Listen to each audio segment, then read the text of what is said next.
Question है NEET 2012 का question है। इस क्वेश्चन में क्या बोला, spherical planet has mass capital M and diameter dp. A particle of mass m falling freely near the surface of the planet will experience an acceleration due to gravity is equal to.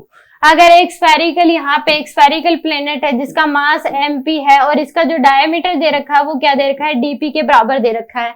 तो एक जो small mass है वो क्या हो रहा है, इसकी तरफ आ रहा है। तो ये पूछा है कि एक्सेलरेशन ड्यू टू ग्रेविटी की वैल्यू क्या होगी, equal to this planet will experience acceleration due to gravity. तो जो फोर्स लगेगा इस दोनों के बीच, प्लेनेट और इस बॉडी के बीच, वो क्या होगा, G M M P into में स्मॉल एम डिवाइड बाय में क्या हो जाएगा, डी पी बाय 2 का स्क्वायर, इतना लगेगा। यानी कि एफ की वैल्यू आ जाएगी 4g_m_p_m डिवाइड बाय में डी पी का स्क्वायर, इतना फोर्स लगेगा।